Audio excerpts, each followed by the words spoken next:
ছিলেন।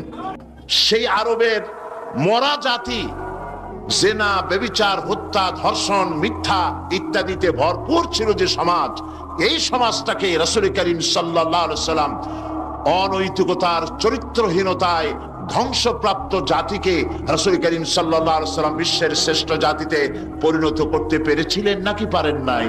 কি দিয়ে পেরেছিলেন বলুন তো এবার? এই কোরআন দিয়েই একটি জাতির বিরাট পরিবর্তন আনয়ন করেছিলেন মুহাম্মদ রাসূলুল্লাহ সাল্লাল্লাহু আলাইহি ওয়াসাল্লাম। দেখুন, স্কুল, কলেজ, ইউনিভার্সিটি, মাদ্রাসাগুলিতে পরীক্ষা হয়, লেখাপড়া হয় এবং প্রত্যেকটি ক্লাসে অনেকগুলি সাবজেক্ট থাকে, সিলেবাসের অনেক বই থাকে। এই অনেকগুলি বই, সাবজেক্ট ইত্যাদির উপরে পরীক্ষা দিয়ে আমরা কি পাই? প্রোডাকশন কি হয়? চরিত্রহীন, দুশ্চরিত্র, বেনামাজি, হত্যা, ধর্ষণ, চুরি, ডাকাতি ইত্যাদি বৃদ্ধিপ্রাপ্ত হচ্ছে সারা বিশ্বব্যাপী, ঠিক কিনা?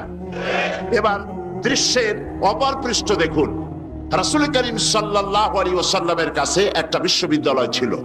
আজকে যেমন পৃথিবীতে অনেক বিশ্ববিদ্যালয় আছে, রাসূলের কাছেও একটা ইউনিভার্সিটি ছিল। সেই ইউনিভার্সিটির নাম হলো আল হেরা ইউনিভার্সিটি।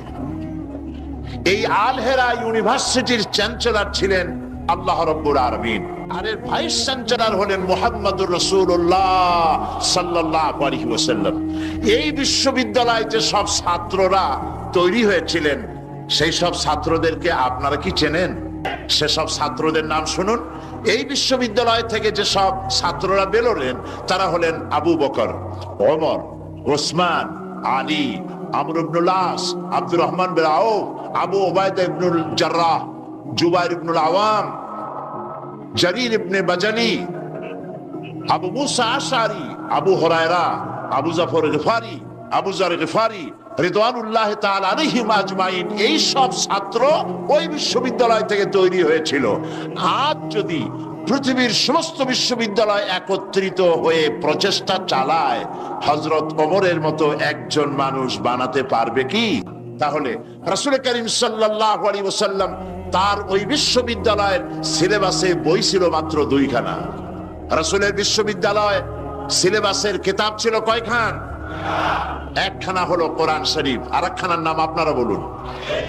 মাশাআল্লাহ, একখানা হলো কোরআন, আর একখানার নাম হাদিস। কোরআন আর হাদিস দিয়ে রাসূল করিম সাল্লাল্লাহু আলাইহি ওয়াসাল্লাম সিলেবাসের মাত্র 2খানা বই দিয়ে গোটা বিশ্বের মানব মণ্ডলীর বিরাট তাদের মস্তিষ্ক এবং চিন্তার জগতে আলোড়ন সৃষ্টি করেছিলেন।